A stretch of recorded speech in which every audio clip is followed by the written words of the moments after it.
Houve um tempo no passado em que o futebol de leste tinha uma aura quase misteriosa e temível para nós, países do Ocidente. Sabíamos pouco do que lá passava, mas quando chegavam para jogar contra as nossas seleções eram grandes equipas, eram equipas temíveis. E, claro, sobretudo a União Soviética. E dentro da União Soviética, grandes jogadores, sobretudo da escola ucraniana. E um deles, que recordo como talvez o melhor jogador da União Soviética que vi jogar, foi Oleg Blokhin. Oleg Blokhin, ucraniano, venceu a Bola de Ouro em 1975. Tinha 23 anos. E numa altura em que se via pouco futebol internacional pelos outros países, um jogador da União Soviética ganhar tinha que o conseguir porque se destacava nas competições europeias. Destacou-se na Taça das Taças que ganhou e depois numa super taça fantástica que fez contra o Bayern de Munique, onde marcou um grande golo. É esta imagem deste golo, fabuloso, marcado no Olímpico de Munique por Oleg Blokhin. E demonstra já o que é este jogador. A velocidade que ele tem, a pausa, o controle com o pé esquerdo, depois com o pé direito, facilidade de finta, outra vez mudança de velocidade e remate. Isto era Oleg Blokhin, com 23 anos, portanto, no estado máximo das suas capacidades físicas e técnicas. Era um jogador brutal que viveu toda a sua vida no Dinamo de Kiev, só na parte final, depois dos 30 anos, é que pôde vir para a Europa e jogou num clube secundário da Áustria e de Chipre. Mas foi Bola de Ouro, como referi, em 75. Mas que tipo de jogador era mesmo Blokhin?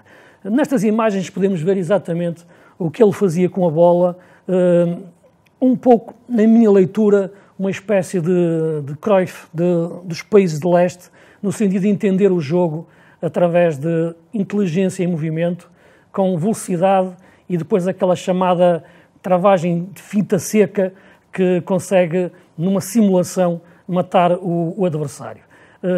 A velocidade com que ele sai da pressão, a velocidade com que ele depois finta em cima dos jogadores adversários.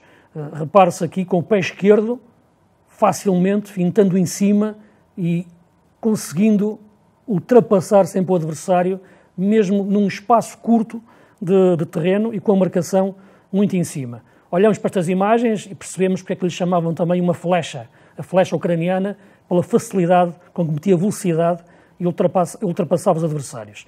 Oleg Blokhin jogou num tempo em que, como referi, o futebol de leste vivia um pouco escondido das grandes campanhas internacionais e dos grandes cenários do futebol europeu, mas quando aparecia marcava a diferença. Era um jogador inteligente pela forma como, quando tinha a bola, pensava também exatamente onde estava o resto da equipa.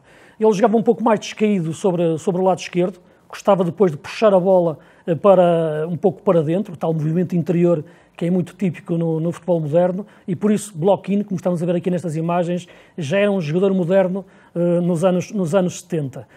Refinou-se com o tempo, dentro da escola mais mecanizada de Lobanovsky, no Dinamo de Kiev, onde ganhou muitos títulos e conseguiu esse grande triunfo na Taça das Taças em 75 e depois mais tarde, já quando tinha 30 anos, nos anos 80. Apenas jogou no Mundial 82 e no Mundial 86, e aqui um dos golos que marca em 82, à Nova Zelândia, mas sem atingir o nível que sabia-se que ele tinha.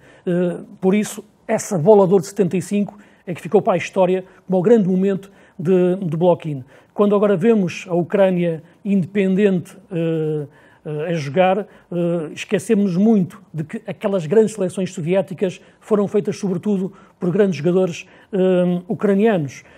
Era a grande escola com mais técnica do futebol de leste e do futebol soviético. E Blokhin foi o seu principal embaixador. Agora, claro que estas imagens podem parecer que vêm quase de outra galáxia, mas se olharmos para a velocidade com que ele joga aqui, é uma velocidade de futebol moderno. Já passaram mais de 30, 40 anos, mas isto ainda está na velocidade atual. Por isso, Oleg Blokhin é dos jogadores que mais me cativou, que hoje ainda mais admiro, e para além disso tinha uma coisa que era fantástica e que o faz ainda moderno, era o caráter. Era indomável, reclamava com os colegas, com os adversários, com o árbitro. Era, de facto, um jogador muito acima daquilo que era um regime que muitas vezes não deixava aparecer a liberdade em campo e tornava o jogo muito coletivo. Block-in era o futebol de leste em estado puro, mais solto, mais alegre, e por isso foi o grande bola de ouro de 75, eternamente o grande jogador da história do futebol soviético e do futebol ucraniano.